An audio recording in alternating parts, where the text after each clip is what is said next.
We're about to play Cloud9, and all I want to say is, I'm coming for you, Sneaky. Hi. Pi gets caught on the top side, can't get out of that one. What up, Lemon? Great up from Sneaky. He's gonna try and grab himself the kill, does do so. Sup, balls?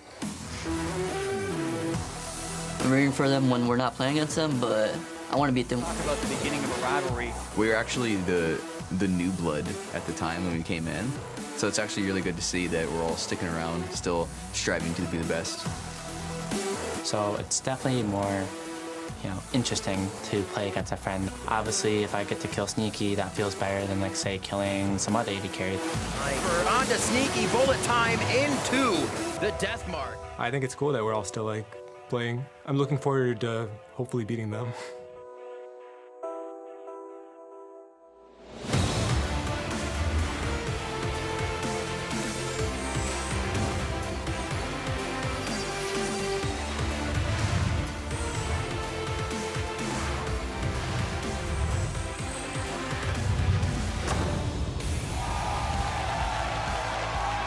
Fans return to show support for our teams as we approach the end of the regular season. And our playoff picture grows more and more interesting with each passing day as top teams continue to trade wins.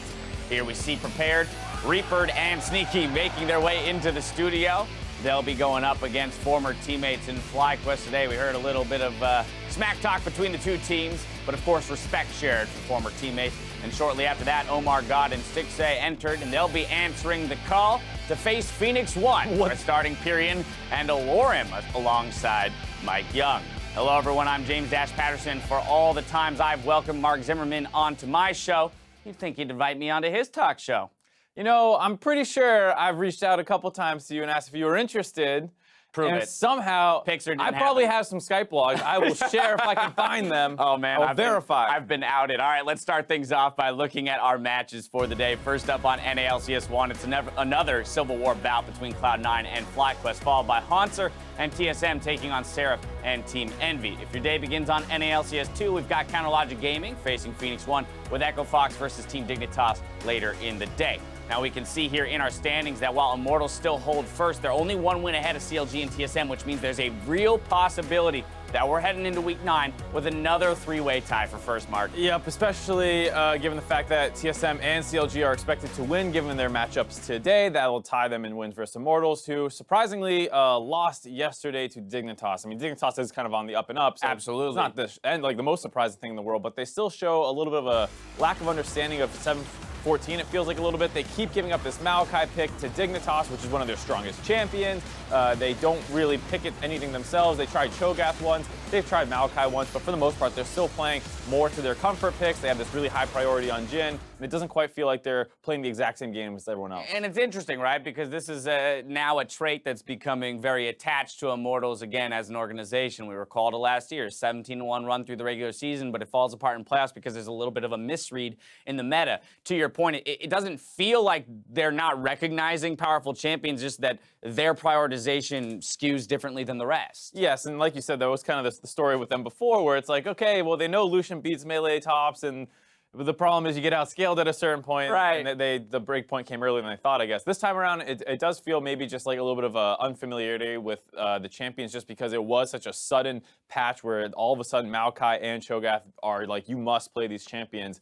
And I mean, to be fair, they are still winning for the most part, and they are obviously very strong. It's just about finding their footing right when they get into playoffs. Now, while teams, or rather things are looking close between our top teams, there's still a playoff spot up for grabs, either for Team Envy or Echo Fox. Envy, though, doesn't have to do too much to grab a hold of it. No, they just need to get one more win. They should be able to do it, but they do still have the toughest strength of schedule remaining. We were talking about that yesterday. All playoff teams from here on out. So it does look like it's conceivable that they drop all 3 games. But the problem is Echo Fox will need to win every match to do that, and they also are playing all playoff teams in Dignitas, Immortals, and C9. So odds are stacked against Echo Fox, but there is still that sliver of hope if they can get it all done. They just got to pick up the wins and hope Envy picks up the losses. Now, just as we need to pivot our conversations at the end of the split towards the postseason and looking at that playoff picture, we're also fast approaching the votes for MVP, Coach of the Split, and the like. So I want to turn to you and just kind of talk about some of the front runners, or maybe just even some of the players that would be in the conversation for MVP. And for MVP, it's one of those things that it's kind of, what does an MVP mean to you? And for me, I personally do like to look at some of the more abstract variables and things like that, just because if you're asking me every split, who's the best player in the league? Like, yeah, this guy probably. I like him every time, so I'm not going to say Bjergsen. I like to factor in things like if you're a domestic versus NA player, how many other great players are on your team. Value, kind of, to me, does not exist as just like an absolute. Do you want to explain the value of a domestic player real quick? Because I think just hearing that, some people might be like, well, who cares where they come from? But there is importance to that. And right. What is that importance? So the fact is you can still only have 2 import players. And if you're assuming that the people that you bring in are going to be superstar players, if you can get a 3rd superstar out of a native position or something like that, that makes you vastly more valuable in a market where, domestic versus import matters. And there you have it. Those are the kinds of things I like to weigh when I talk about it. And obviously, you have the clear front runners. Once again, Bjergsen is still kind of in the front of this picture for a reason. Right. Okay, let's dive into a few of maybe some of the more talked about players so far this split. I want to start with Ole. Again, this is a guy in the support position who's making a name for himself and a case for MVP, but supports are a lot of times largely forgotten because they aren't putting up big damage numbers. They're not putting up big, kill counts and things like that. It is very difficult when you're comparing, like, this guy got 15 kills this game to, like, this guy had a great support game. It usually does feel a little mismatched in a sense. But if you just look at the body of work he's put together this season, he's clearly demonstrated that he's the best support in the league. You hear great things about this guy in terms of his attitude, his work ethic. He is an import player, but he is living up to that role of being a superstar import player. So you have to give him some props for that. And I think he's making the case one of the best we've had for a support MVP. But there are still other great candidates, like we said, with Bjergsen, Jensen as well. But let's stop. Let's actually stop on Bjergsen though. I know that he's the easy choice. Yep. Right, but let's talk about why he's the easy choice, right? I mean, is it just because he is the all-around best player in terms of, like, if I had to build a team, if I had to pick a single guy to build my team around, just from this roster here, who would I pick? Would I pick Bjergsen? Would I pick Jensen? I probably jump towards Bjergsen, right? Yeah, I think most people jump towards Bjergsen for a handful of reasons. One, native player technically, actually. So that's a huge benefit if you choose to use him in some other areas with more imports. He also is, like you said, very versatile in the sense where he is a shot caller and a leader for a team. He sets the motto in practice where he is deadly serious all the time for the most part when it comes to improving and self-improvement. He has a great work ethic. And then in-game, when you actually look at his play, like, yeah, he can do whatever you need him to do. He roams the map well. He plays different style champions. You want a Zillion, a Galio, Orianna. He can do it all. Right, exactly. Okay, now let's flip to the other mid laner that's in the conversation, Jensen. Talk of the league for the first half, right? I mean, everyone was saying that this guy almost seems like he's way out to the front in the conversation for MVP, but Cloud9 is a team that is struggling. So how do you separate the success of the team from the success and the ability of the player? Especially when he's on a team with so many other great players, when the team's struggling and he's still putting up decent numbers, I feel like there's this kind of like stigma like, oh, he must be a KDA player. And I just don't feel like that holds up with Jensen when you actually look at his play. You don't see him running away from fights, not trying to make plays and those kinds of things. For the most part, he is going in and making the big plays. I mean, just look at the series yesterday. They tried to put him on TF. They tried to give a different look to their team, and it feels like they can't win that way, and I don't feel like it's personally his fault for that. And then they stick him on Orianna in the next 2 games. He goes off. He hard carries the series, and that's why you see so much praise and support for him as a potential and stuff. Right? Can you fault him for the fact that if he just plays Orianna every game, he wins? Right? Like, some people would be like, well, that means he's got a narrow champion pool. He's not as diverse and as strategically diverse as Bjergsen. But hey, if he's leading the team to victory with this single strategy, I can't dock him points. And that's the thing. It's the case where it's like, what does your team need you to do? And if you go out there and hard carry in what they're asking you to do, then you are very valuable in that sense. And he can play more than Orianna. It's not fair to just say he's an Orianna one trick, of course. Like, we know he can play a Cassio, he can play a Victor, he can play like pretty much any standard teamfight mage, as well as some assassins like Echo and stuff. So the dude's a monster in his own still right. a monster, absolutely. Absolutely. Well, we've heard from Mark, but now we want you to join in on the conversation. So hit us up on Twitter for our question of the day. Who is your NALCS Summer Split MVP and why? Make sure to use that hashtag NALCS so that myself, Kobe, and Azael can take a look at some of them on NALCS tonight after the show. Time now, though, for us to throw it over the casters to get the games underway. Enjoy. Thanks, Dash. I will enjoy. My name is Julian Pesci-Timecart, and despite my best efforts, I'm still unable to nominate Isaac Azael Cummings-Bentley for MVP of the split. Put it in there. I don't. I feel like it's going to be invalid. I'll try. You know what? We're getting ready for our first series in our Civil War bout between Cloud9 and FlyQuest. Last night, Cloud9 had a harder time closing out the series versus Team Liquid than some may have expected.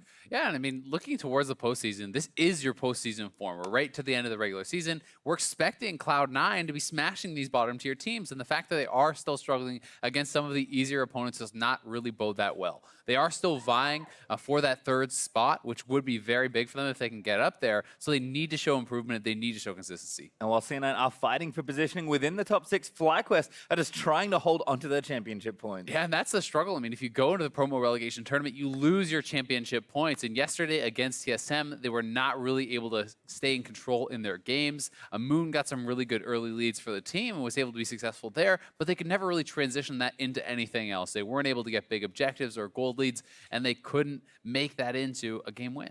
Well, we'll see if they can get it done today. But with that, we are going to check out the starting lineups. On the blue side, it's Cloud9 running their usual roster, I suppose. In the top lane, there's Impact, jungler Contractz, mid lane Jensen, bot Sneaky, his support Smoothie, and of course, Coach Reapid. Sneaky and WildTurtle probably have the best two. They really do. And on the red side, it's FlyQuest. In the top lane, Balls. In the jungle, Moon.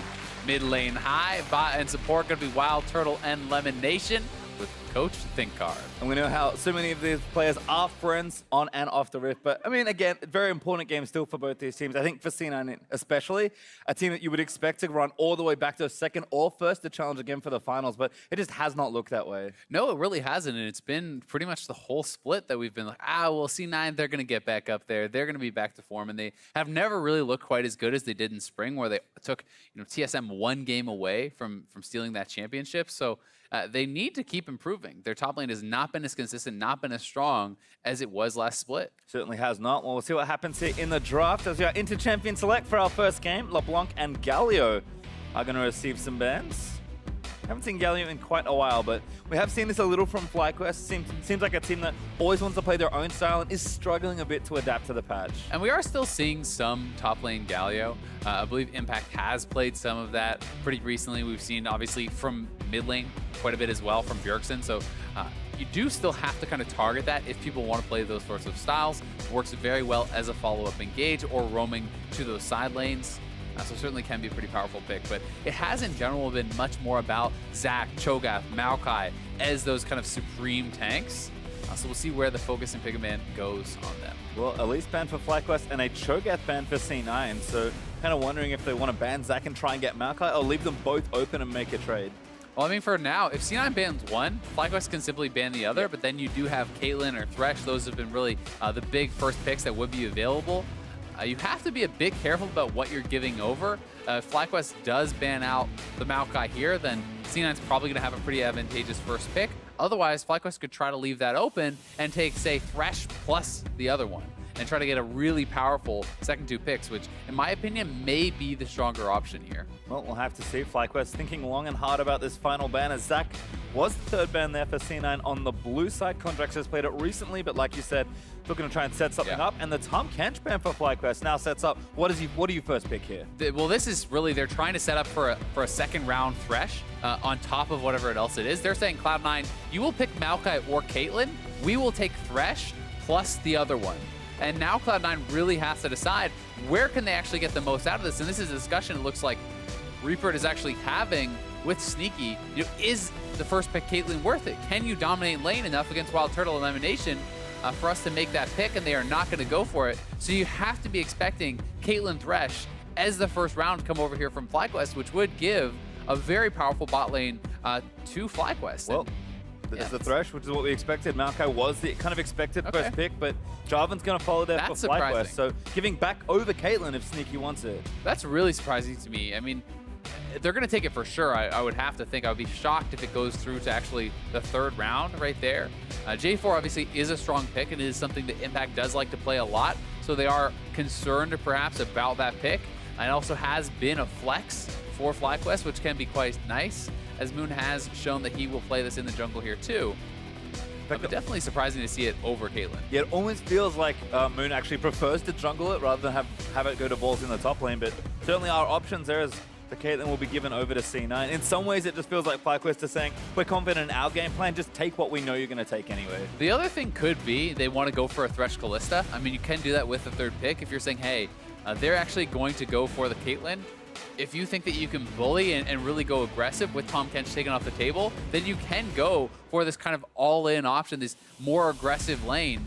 Passively, you will get bullied out, but I mean, Thresh with Ignite, fantastic gank assist from this champion. If you draft Kalista here, then you have a kill bot lane, and you could look to really try to take over, especially because Cloud9 has not actually drafted their support in the first round. You could target this even more heavily, banning out more of the melee supports that Smoothie likely would want to play, taking away things perhaps like the Braum or the Taric, but it's not going to be the option. Yeah, actually a Rumble pick there for FlyQuest. There's two different solo laners kind of rounding out these phase 1 picks. I mean, Syndra for Jensen blocks a lot of picks and is good against high, and Jensen's most played champion, tied for 14 players at Orianna. Pauls is going to Rumble, but this is a weird one for me. And what do you ban is kind of the next question. I really am not a fan of the FlyQuest draft so far. Part of my problem with this is, okay, great. Rumble is pretty strong into Maokai, so that would be a reasonable matchup. You can so easily put Maokai into the jungle and then draft something like a Camille that can actually take over against the Rumble, especially when you have the fantastic ganks coming out of someone like the Maokai. Like, that's such an easy setup to actually pressure and even dive on this Rumble. So that is my big concern for FlyQuest and their draft. As far as what they ban out, I mean, if you have the Thresh, it's probably going to be some focus on the melee supports, as I had talked about earlier. So Braum going to be taken off the table. They could put even more focus there. Yeah, those are the two that I called out earlier, the Braum and the Taric. And that does make a lot of sense. You take away the melee supports, you try to put Smoothie onto an Enchanter, onto one of these kind of more squishy supports, and then you look to really get work done. Even yesterday against TSM, we saw how much focus FlyQuest was putting on the bot lane. Moon on J4 in game 1 went there constantly alongside Lemon's Thresh. And Cloud9 kind of responding in kind with Jhin and Kalista both banned away from WildTurtle, so kind of trading his Rumble pick for WildTurtle, losing a lot of options here in the bot lane. Yeah, and I just don't even think that Rumble was something that would really be targeted by Cloud9 in the bans. I could obviously be wrong about that. We'll see how much they're really going to be able to get out of that pick, because you're getting pushed down pretty far as the priority goes on AD carries as WildTurtle. At this stage, you're looking at a lot of the hyper carries, which does kind of take away some of that laning power and laning oomph if you were trying to go for that Thresh and bringing your jungle constantly. But there are obviously things like Twitch, there is Tristana, there is something like the Kog'Maw as well. But those are all champions that are less lane dominant than some of the options that have been taken and banned away. And looks like maybe Bard will make another appearance here for Smoothie. You said kind of pushed other champions. Blitz is the other one. It's 100% on both these champions. So these are the kind of things we expect when we saw the Playmaker supports come back into the metagame. And I mean, this makes a lot of sense, right? Look at the targeting in the bans for FlyQuest. He essentially picked one of the last meta melee supports, right? Blitz can be a bit tankier. He's not instantly going to die if you get actually hooked out by this Thresh. And this is a matchup that Smoothie has played a number of times. So maybe they were expecting to be pushed down onto that. And this is another thing that I was kind of talking about, right? Where the Maokai can simply be flexed to jungle. You take a more aggressive top laner. You look to actually pick on and snowball balls on this Rumble. It is going to be Tristana. So, I mean, it's certainly a strong draft still for FlyQuest. If you're just looking at actually the team composition, it is pretty powerful. But that being said, the way this is actually matched up across the board, I pretty heavily favor Cloud9. I mean, I think that they got the stronger jungler. I think that their top lane matchup is very good.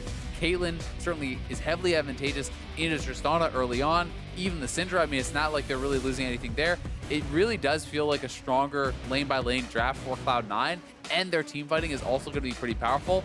That being said, we know there's a lot of AoE damage coming out of FlyQuest, and if they can pull off their combo, it will be extremely big, because you hit the Cataclysm, you throw down the Shockwave, you have the Equalizer. Like, that is a lot of team fight power. They just have to execute. And it's pretty simple, which I think is probably quite important for FlyQuest. This is a team that, on aggressive junglers, Jarvan certainly qualifies there for Moon. They are able to get advantages relatively easily, and maybe having a simpler way to transition into mid and late game will help them. It certainly can. One of the issues with that is Impact is on someone who can just kind of stay in a silent and keep split pushing and threaten to join or collapse with his ultimate with the teleport.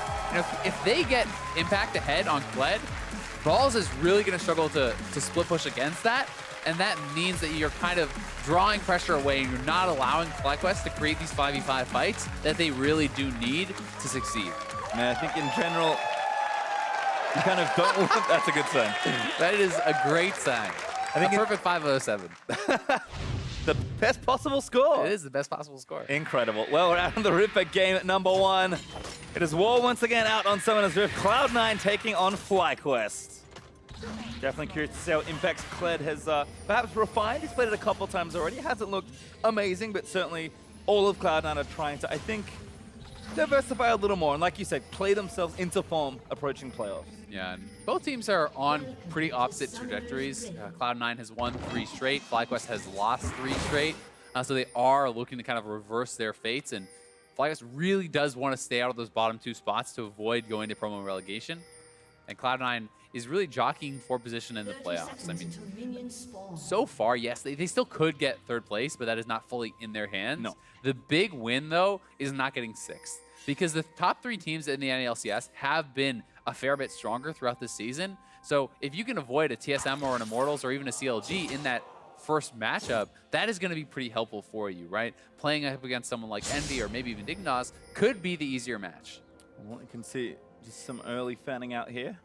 Sapling put down by Contractz pretty aggressively, but isn't going to get too much information. High with the ball spotting in the river just there, but this is all pretty standard stuff right now. Kind of curious to see where Contractz wants to start, but loading up that brush next to the blue buff means we already know it's going to be on this first buff here. Moon looking for a Raptor start and balls roaming down to possibly help with a buff as well. Yeah, going to be able to start up on this blue, and you see how Contractz actually spaces out his saplings. So the first sapling is going to immediately proc, and the idea is to kind of have them spaced out enough so as the dot expires from those empowered saplings, the next procs, because while the additional damage all does go off, the dot does not stack. So having that little spread allows you to do that very, very quickly. Leash was also there for Moon, so he's going to start on red. We have to always remember for Moon that he is someone who actually is pretty aggressive on this Jarvan and has gone for a lot of level 2 plays, but Sneaky going to have to be careful about that. Yeah, he already very low. Took a lot of damage in that early trade. I mean, a great hook from Smoothie onto Lemon, but Sneaky's certainly losing out in the health department. They're really just racing to level 2 here. Yeah, and I mean, the hook is good, but Sneaky was already chunked out and couldn't really follow up on that. But yeah, Moon has... I mean, he's taking a lot of damage. Lemon and Turtle actually playing this very well. They're utilizing the Flay to pull him back in for the explosive shot, so Turtle can get multiple stacks of that off and really chunk Sneaky out. So this has been very well done. Oh, Lemon straight in. Turtle wants to go for it as well. Now Smoothie maybe caught as Sneaky splashed away. A great hook from Lemon is going to land. The Ignite is down and Smoothie just has to run. He's got his flash. He used it. Hooks into the turret. Last hit's there, but it's not quite enough. The Ignite's good, but LemonNation picks up the kill. Turtle gets reset. Jarvan's here as well. And Sneaky, he's just trying to fight. Gonna slay his old teammate. The headshot is enough for LemonNation, but Moon's gonna play clean up. Sneaky goes down. Oh, what a crazy fight there. FlyQuest playing the lane out so incredibly well, and now more action in the mid lane. Yep, great damage there from Jensen, gonna chunk down high. That was honestly so impressive from FlyQuest. The way that they utilized their level 1, always combining the explosive shot when they throw out that Flay to chunk Sneaky down and then perform this level 2 all in was so good.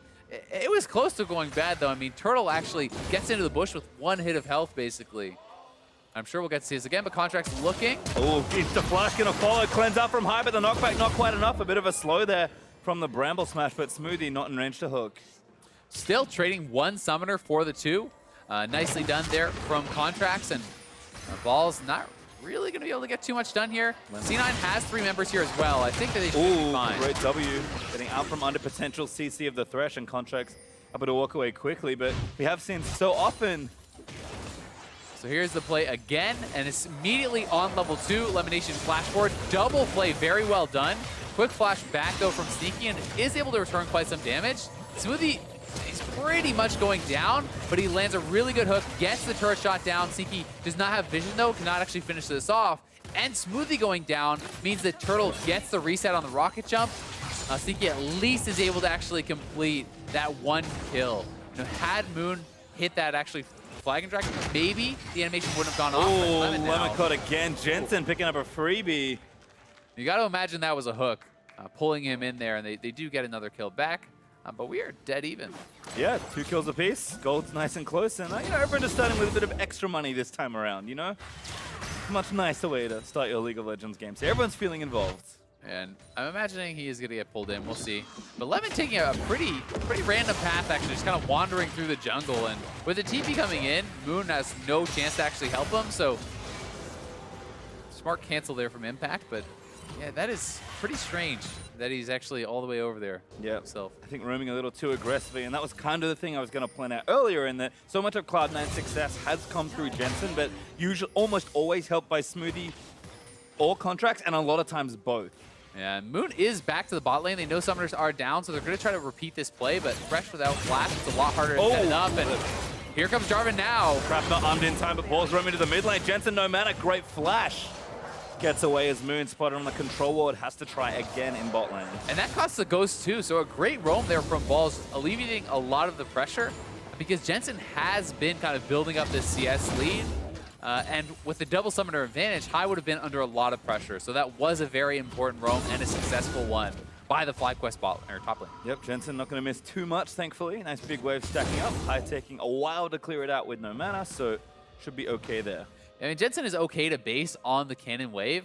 The reason that people talk about that cannon wave as that really key time to base is because it actually absorbs 8 turret shots. So the fact that it takes that many shots means you have time to get back to lane, and it's not denying all the smaller minions, so you're not losing all that experience in gold. That's why you'll see so many professional players actually time their base as a cannon is coming out. You try to push it in, you back up, and you're only going to usually lose 1 or 2 minions of experience on that base. Yep, and Jensen lost a creep.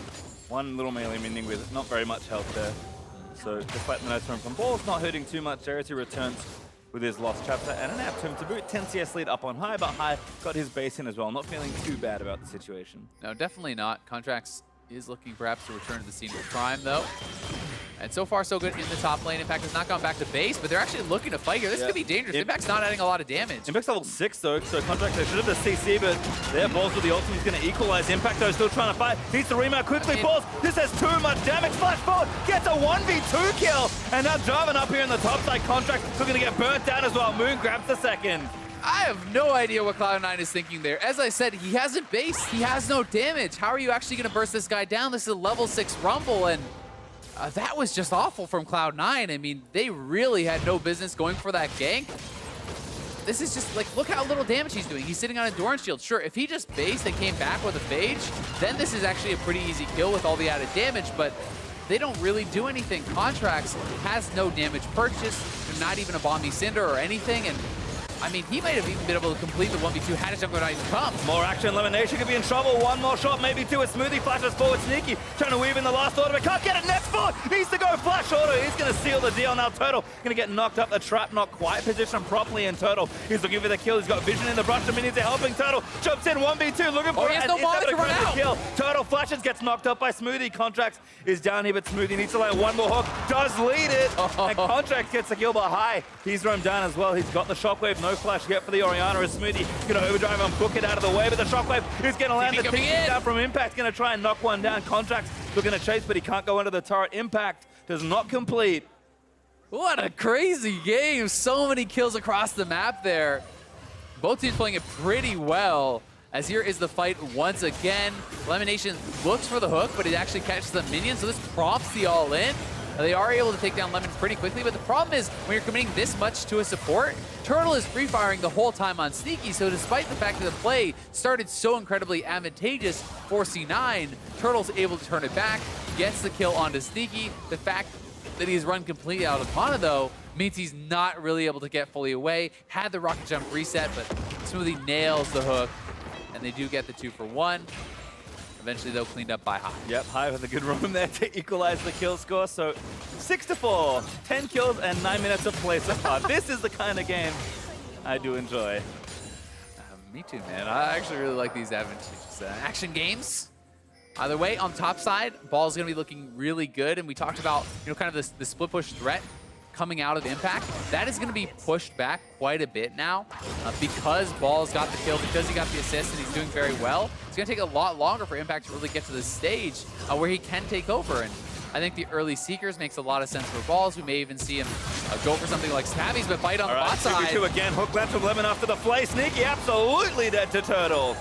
Oh my god, this bot lane is just so explosive, and Turtle and Lemon getting another kill down there. And now Turtle is actually starting to pick up some of these kills. It's not just, that first blood going over to Lemon. He's going to be getting pretty strong. And the bot side has really gone awry for Cloud9. Yeah, it looks like a dive was going to be attempted there in mid lane, but FlyQuest are pressuring to the bot side. Impact is coming down, though. They have the Kled ultimate. They could look to try to clean this up. Nice shockwave. Good damage on the Jensen. Not quite enough to dismount Impact. As Fly still pressuring down on that turret. Looks like Smoothie's made it back. Turtle's trying to finish it off. Does get it. Takes the lantern out to safety. Nice sidestep on the hook, though, just to make sure. Yeah, Turtle waiting out that hook. He was kind of expecting Smoothie to look to try to hook him out over the lantern. He did go for this, but that is just such a nice engage again from Lemon. And Lemon, I don't think, looked that clean on Thresh yesterday. It was actually his first appearance on the champion this split yesterday against TSM. And today he is looking really clean, making a lot of good plays to really set up Turtle. Yeah, I mean, this 2v2 is going great for FlyQuest. I missed the Buster shot until I saw it in the replay. I wondered how Sneaky ended up so far up in the lane, but it's really good all-ins. Yeah, it is, and Turtle's utilizing the rocket jump very, very well also. When you actually proc the explosive shot, fully with your autos, and it doesn't just expire, you reset that rocket jump. So he's utilizing it to go in, reset, and go out, and Sneaky maybe getting picked off here again. We'll see if Smoothie can get over there to help. Thunderlord's already procced. Moon getting aggressive. He's got his ulti, but Smoothie going to try and protect his carry. Needs to knock one up. Gets Lemon, gets a silence down as well. He's going to get hooked as a result, but now Contractz roaming down the hook.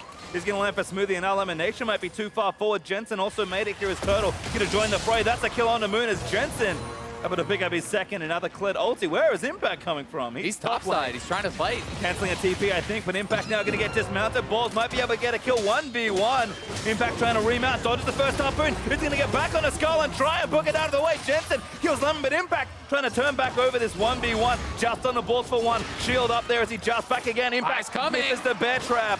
And now High is going to try and force him away. Impact needs to be dismounted once again, and he does have his flash. Going to try and find Balls and make his heroic play, but High shuts that down. Balls just barely able to pull that off. Impact missing the last bear trap on a rope there. Decides to conserve the flash and goes down. And Balls, those early kills, that little gold advantage that he accrued from the big mistake Cloud9 had topside, gives him just enough to survive and take down that kill. All right, turrets finally traded as C9 do pick up the bottom outer after FlyQuest already got it. Still up 1,000 gold for Fly as we'll watch this one again. Sneaky just trying to book it back towards safety. I think Moon is trying to hold on to the ultimate, maybe for a flash, which is actually down from Sneaky, but or maybe even the 90 caliber net, but I don't believe you can actually 90 caliber net out of the Jarvan ult, so he should have just used it earlier. Either way, Smoothie does arrive, the help comes in, and then there's no real chance to actually fight this once Jensen comes down too.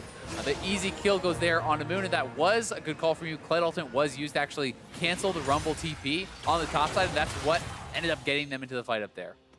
And then Lemon gets ulted by Caitlyn. Is like, yeah, he just can't really run. Contractz flashes on, and that's to clean up his Dragon's out for FlyQuest Moon. Oh, he goes down to Contractz as Lemon's getting stunned by Syndra. Ace in the hole gonna follow. There should be a second one. FlyQuest, they got the Drake, but it does cost them two.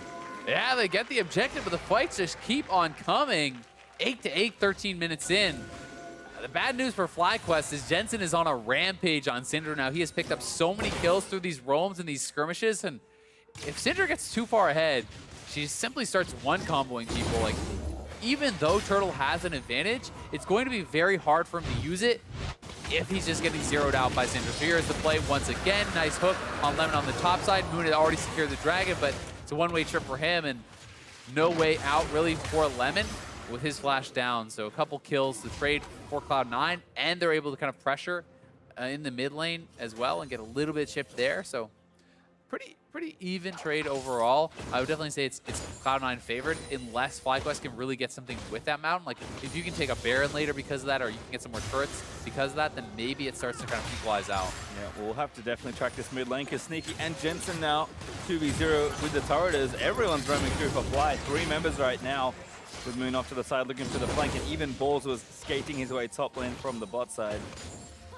No one really up here to answer Turtle yet, though, and Turtle's going to be getting to this turret pretty quick and will do a lot of damage.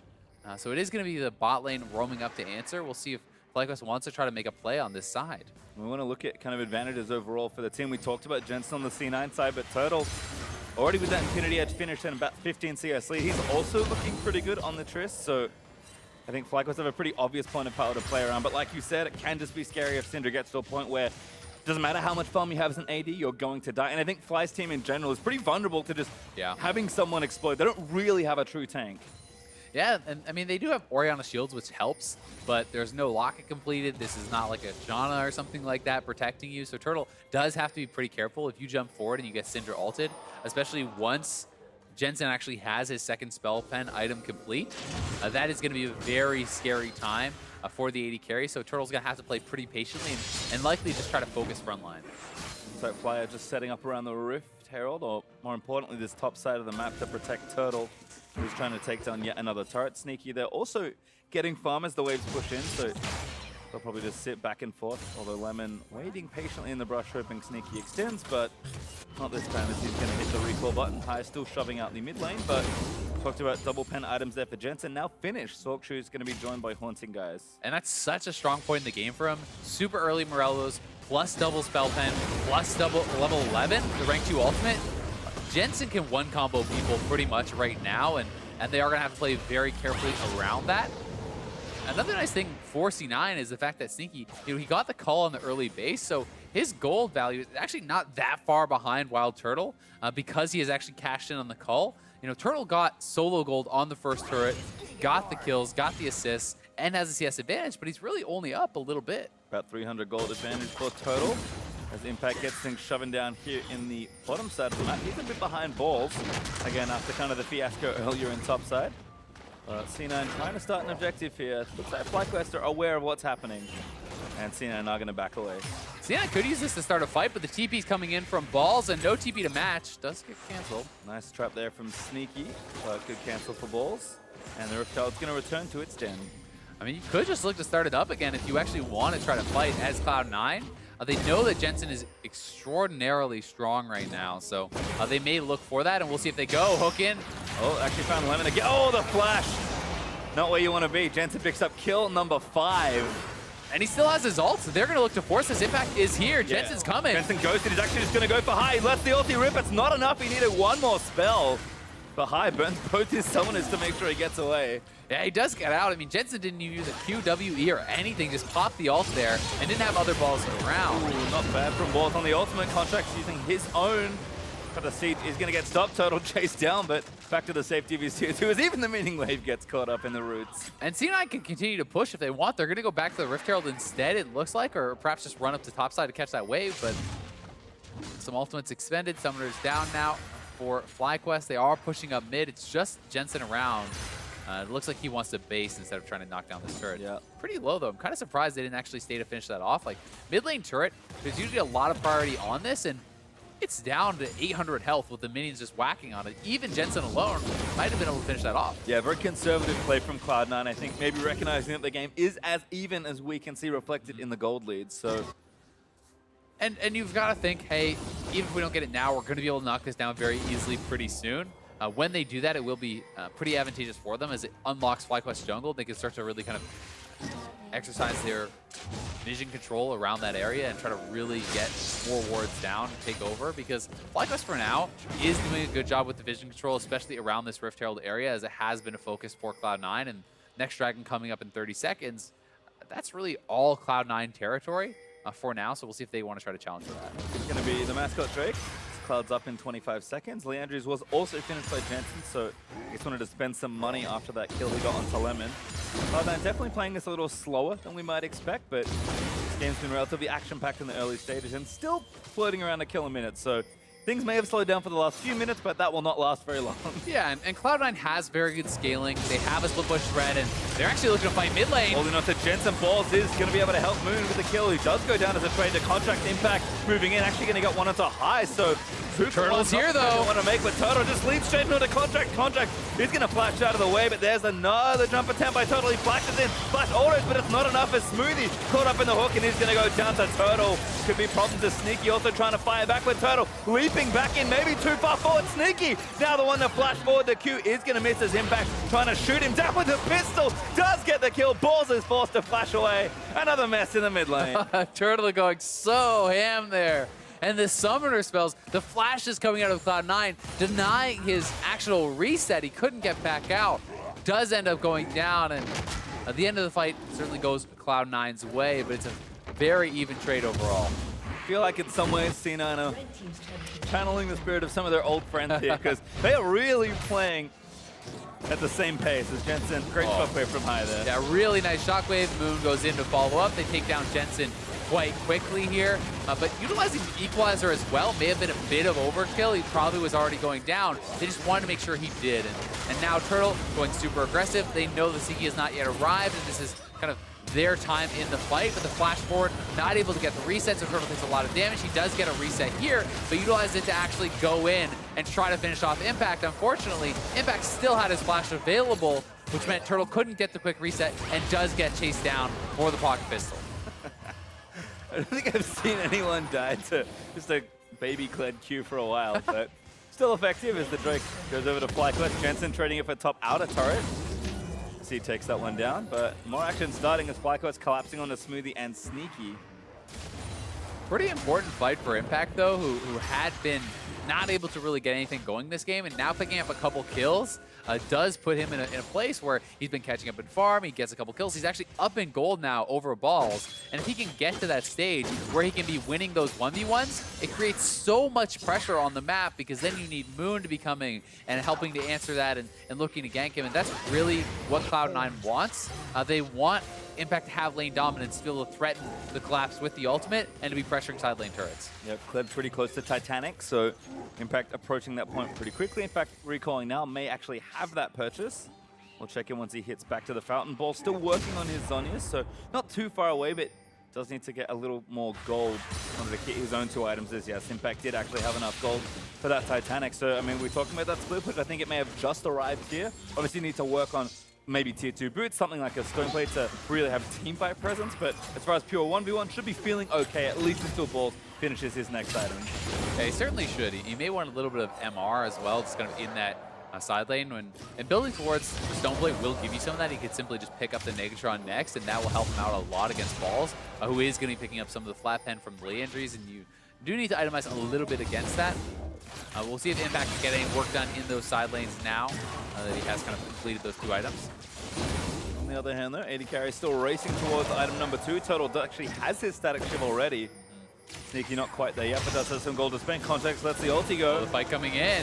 Oh, but from the other side, Impact actually does find Balls, but he's kind of 1v5 right now. Impact still skirting around the edge of the fight. C9 trying to find a way in, but Fly disengaging well. Now C9 going to run down mid instead. He already took the turret. The outer did fall finally, but FlyQuest have to take the safe way back towards this tier 2 turret. It's going to be hard for them to get in, though. They're completely zoned out. You can't really walk through the Caitlyn traps, and I don't think that they're going to have much success going in here. Try and fight high, looking with a shockwave, does find only on a Sneaky, who's taking charge shots, but Impact just takes down high. He's ripping through the back of this team fight. Balls goes down on the other side, but he does take down Sneaky with the WildTurtle, able to take down Impact, but Jensen gets that counter kill. And now Lemon still low, Moon going to try and get out of the way. Very split fight, but C9 come out ahead. Yeah, it's a 3-for-2 for Cloud9, but they have the health and they can continue pushing. There's not really any strong members left on the map here for FlyQuest. This is just a full tank J4 and then LemonNation, so the turret gonna fall here as well. We'll see if they can get some vision down around Baron, but it's a very tough engage for FlyQuest to actually pull off through those traps and through the saplings that had already been placed down by Cloud9.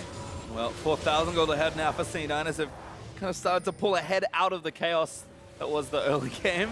Jensen not going to get cancelled. Moon checks, but no vision to try and cancel the recalls. We'll watch this engage again. So here's the play again, and they are kind of split up. They're trying to pull up a flank, but it's the carry's kind of coming in from the back. And look at Impact's damage down on the high. I mean, he just crushes through high by himself there, and then Balls cannot survive the onslaught against Jensen. So the carries in the back all getting taken down. And while Moon and LemonNation are still alive, if those were the guys that you wanted kind of soaking up the damage and protecting that front line, allowing them to free fire, unfortunately they weren't really fully coordinated on that fight, and engaging through the trap line is very, very difficult. Again, we look down to Jensen's items as Turtle goes back in onto Sneaky, never mind. Ace in the hole, going to turn that around. Big damage on the Turtle, but LemonNation going to pick him to safety with a lantern, and Sneaky's starting to say, all right, you got to stop your shenanigans there, Jensen buddy. is here too. They could actually get this. Heal already committed. Good buster shot there, but Smoothie might still be able to weave a hook through. Minion's going to block that off, though. Flash in from Jensen, just going to let the ulti go. Goodbye. Contractz up here also, going to let the ulti as C9 look for the hook, find Balls there. Power Fist knocks him up, and the root from Contractz should seal it. The equalizer bust on his for Balls, but he's sitting on a trap. That's a kill for Jensen once more as high. hula hooped. Shockwave under the turret. I think he wanted Balls, but Balls was already dead. Yeah, everything is falling apart, and your TPing away just into die as Impact continues the split push. C9 can continue sieging on both sides, and Impact very quickly is going to be on the inhibitor turret as he still has a minion wave here. Cloud9 looking to pressure both top and bottom inhibs at the same time. That fight very disjointed for FlyQuest, and Turtle going pretty aggressive, trying to get that kill on Asiki, trying to make something happen. It doesn't pan out, and they end up being punished pretty heavily for it because he was so low and just gets zeroed out by Jensen. Well, that's 6 turrets to 1 now as C9 regroup back towards the Baron. Impact did have to pull off that push in the bot side, but as a Drake up in a minute that both teams can look for. Sneaky's now finished his 3 items as he returns from base, and we saw the Ludens just help out Turtle. Help out Jensen there trying to kill Turtle. And here's Turtle, he's trying to go for kind of the big play, but he gets a little bit too close, takes turret shot, gets chunked pretty low by Sneaky, and then Cloud9 fully on the chase, looking to catch out Turtle here, and he's so low that even though Smoothie can't actually find the angle for the hook, Jensen simply flash R, and there's nothing that Turtle can do. There's no protection really coming out of LemonNation because he doesn't have a lock complete, he doesn't have face of the mount, there's no shielding to actually get anything done, and then Ball's completing that TP. The team is zoned out by this Maokai ultimate, and yeah, he did try to throw the shield in and use that for the shockwave, but everything kind of going wrong for FlyQuest. Yep. Again, all those tier 2 turrets now gone. FlyQuest only have Nexus and Inhibitor turrets left to defend here. Hook land on the Contractz, but he is real tanky at this stage. Closing in on 3 items there is Contractz, and Cloud9 does have some pretty good vision control in the red side jungle of FlyQuest. They can look to utilize that to try to pressure around the Baron, but the Infernal Dragon coming up now is a pretty big ticket objective. And Cloud9 knows that they are much stronger. They can set up a trap line. They can set up the Maokai saplings in the brush, and they should be able to grab up this Infernal very, very easily. But FlyQuest making a call. They're actually moving over towards the Baron. Oh, they're split. Gross. High had a badge that I don't think he can get out. Jensen! Oh my goodness, just deletes High. I mean, High just kind of checked that by himself while 3 men were going to Baron, and Balls is back by the base defending the minion wave. So High was trying to greed out the blue buff. I think he felt that the full 5-man squad was on the Infernal and maybe thought he needed that mana to actually defend the base, but now with him down, there's not a lot of wave clear, so the Rumble ult has to be expended. Yeah, Balls uses it, but the turret already taking too many hits. Cannon Creep stays alive for just long enough as C9 to take that down that turret. Mid-inhib will fall with it, and FlyQuest woefully behind at this stage. Yeah, and it's an easy retreat right back to the Baron, but Lemon getting hooked in, he's gone. Too aggressive. Contractz gets that kill, and FlyQuest trying to throw themselves a little too eagerly at Cloud9. Yeah, it's all kind of just gone apart, and Jensen looking for the kill here on Moon, and Moon is full tank, but he's not going to stand up to this. He already knows it. It's pretty unlikely he's getting away from this. Stun lance from Jensen. Sneaky just firing shots in, and that's going to be the final one. That's 3 quick kills for C9, and they already took the in-him, plus they got the Infernal. And the jungler is down. That means Baron is certainly on the table, but they have the ability to actually just look for a fight instead. We'll see if they try to collapse the mid. They're going to go straight for the Baron, and FlyQuest, I don't think they can really do anything about this. They will get the mid lane turret. We'll see if they can get anything more, because they are going to be so insanely behind off of this, and if they stay around too long, Kled ultimate's going to be up soon, and Cloud9 could look to chase them down. Yeah, maybe too aggressive here. They fly are going to be able to exit safely enough. Baron did go over to FlyQuest, so, to C9 as FlyQuest is staying around for a little while longer, hoping somebody would check the jungle. I think it's a pretty smart play. You're looking for picks at this point if you're FlyQuest. That is really the only way you win is finding someone kind of wandering off by themselves, getting a really advantageous fight in that way. But look how intelligently Cloud9 is moving around. They're a big tank in the front line. Smoothie up there as well. They're clearing out vision. Kled all coming in. They're looking for the engage on High. On High again. Contractz zooming forward. Righteous Glory goes off. LemonNation puts up the box just to defend. So an ulti burn there for Impact and an item cooldown for Contractz, but at least High gets away safely. Yeah, it's a good disengage there from FlyQuest, but they can start up the split again. Impact going over to the top side. The 4-man C9 squad is prepping minions on the bot side. You can see that 3 of them are getting vision while Sneaky is pushing the wave. This is very intelligent. You don't need the full squad there to actually get that going, so get the vision controlled, set up this split push, and FlyQuest is really going to have to look for an engage and try to fully commit to one side, pick off either the 4-man squad if they're really good engage, or try to look to collapse and kill Impact off before the 4-man squad can kill off their base. And It's going to be very difficult to do either of those because there's the front line, because they have created all this vision around FlyQuest base. Oh, good hook again from Smoothie. Just maybe take out Moon. He's going to go down. Sneaky able to snipe him.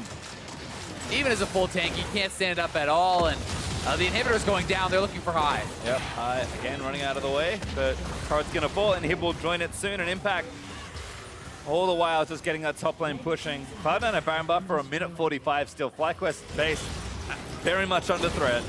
I think this is just going to be it. There's no way they can hold on. That Contractz flashes in, looks to take down high. They just need to kill some of the way through his Impact. He's able to get the kill. Fly flashing back to the fountain, but Smoothie plucks, falls out.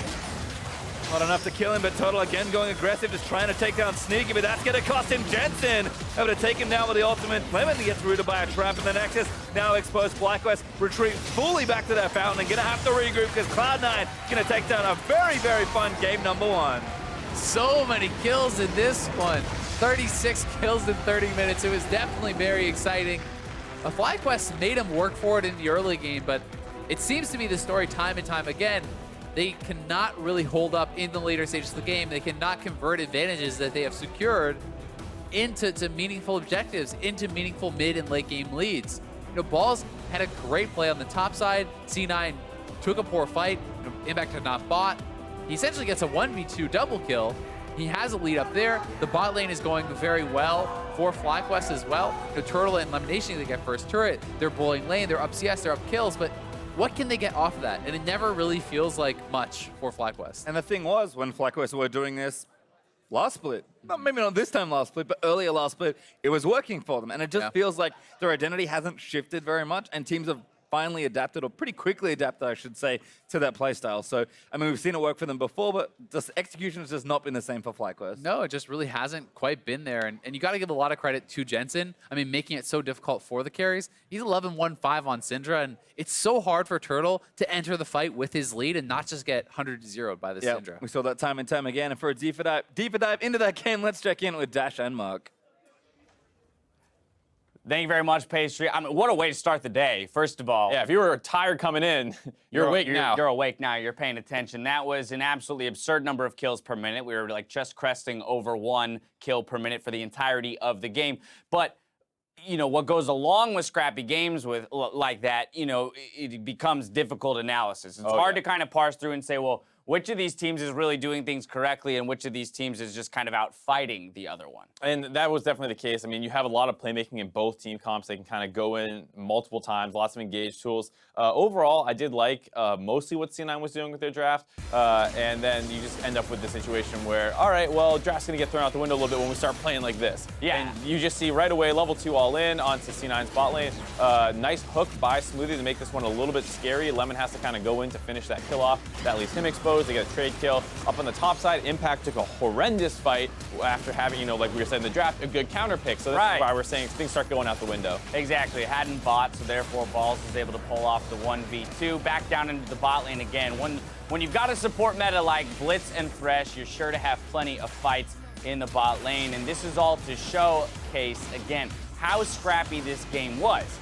But then I want to talk about how to execute within scrappy games and why is it that when kills are being traded back and forth, C9 is slowly accumulating a lead. They're slowly edging out a victory. It's one of those situations where not all fights are created equal, where a lot of times C9, when they were fighting, they were either on FlyQuest side of the map, or they were making sure that they could transition into an objective afterwards. So if they want to fight around the top side, they were able to actually take a turret with it. And even though at some point I think it was like 10 to 12 kills or 12 to 10 kills on C9 side, they had a 3K gold lead off the fact that they had 3 turrets to 1. It also helps when you've got Jensen on your team, right? Because everybody else is trading kills back and forth. CS numbers were relatively even right around that 15-minute mark, except for in that mid lane. Through all of this, Jensen somehow finds his way to 4-0-1 at 15 minutes with a 24 CSD and therefore netting a 1.1K gold lead over high. Yeah, this is one of those games where literally everyone is dying except the man in the mid lane, and this kind of goes back to some of those criticisms you heard,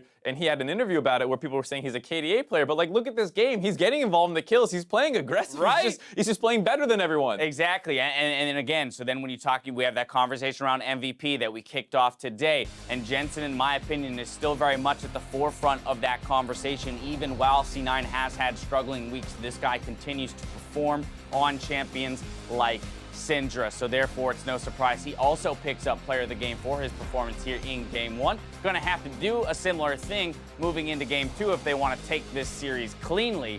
But now I want to, and that's where I want to kind of transition to what we'd expect in game 2, because for FlyQuest, the scrappiness didn't work. Right? You didn't have the kind of control over the map and the waves, as you mentioned, to capitalize on those few skirmishes that you did win. I think it's one of those situations where it felt like they gave up a lot, and they did get stuff that they liked, but you find them, okay, you have a Maokai and a Caitlyn on a team, something that should almost never happen, you would say, given the priority of those two champions. You also have a Syndra for Jensen, and then lastly, yeah, you got counterpicked in the top side where they get the Kled into the Rumble. So I think on the side of FlyQuest, like, I like the idea of just playing super aggressive and pulling C9 into your kind of game, because you saw they had a 2,500 gold lead around 10 minutes from this style, but the problem is you were just so heavily out-comped that at some point they start losing this game. All right, so yeah, so maybe an adjustment to the comp for FlyQuest, but you want to see them continue to push the pace and play that same style. Right, I think that definitely plays into FlyQuest, because way back, if you cast your mind back to the early Civil Wars that we had between these two teams. Right, Spring Split. Yeah, Spring Split Civil Wars, these were super hyped up matches, and they were also very aggressive, very scrappy like this, because it feels like,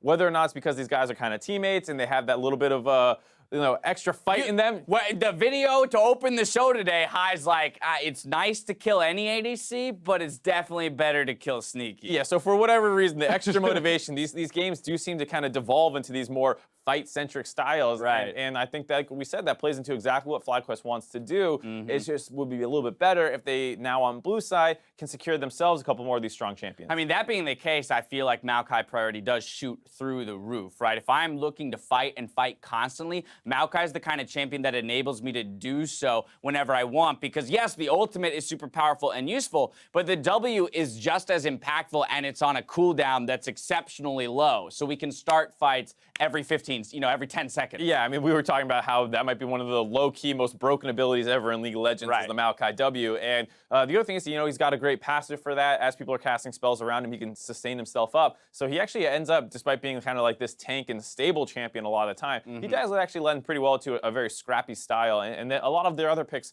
that they like playing as well. If you want to play the Thresh, you want to play a Morgana, you want to play a Jhin, a lot of these champions can kind of go for that kind of aggressive style. Right. No, I actually loved the FlyQuest composition in terms of champions for those players, right? You've got Balls on one of his signatures, High's a fantastic Orianna, as you mentioned, the Thresh to enable some plays. The Maokai is where I'm wondering where, whose hands is it going to end up in this time? Of course, FlyQuest moves over to blue side, so perhaps they'll make a stab for it as first priority. It was back and forth at first. C9 comes away with the win here in the end. Let's see if FlyQuest can even up the score when we come back for game 2. See you soon.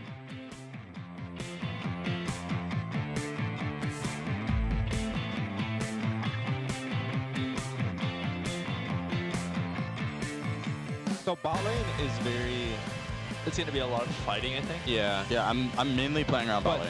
Smoothie just has to run. He's got his flash. He used it. Hooks into the turret. Last hit there, but it's not quite enough. The ignite's good, but LemonNation picks up the kill. Total gets reset after first blood. And Sneaky, he's just trying to fight. Gonna slay his old teammate. The headshot is enough for LemonNation, but Moon's gonna play clean up. Sneaky goes down. 80 flash, 80 flash. I'm alive. 80 flash, 80 flash. Cliff? You have to kill Kled. You gotta kill Kled. Careful, careful. You're fine. Caitlyn's weak.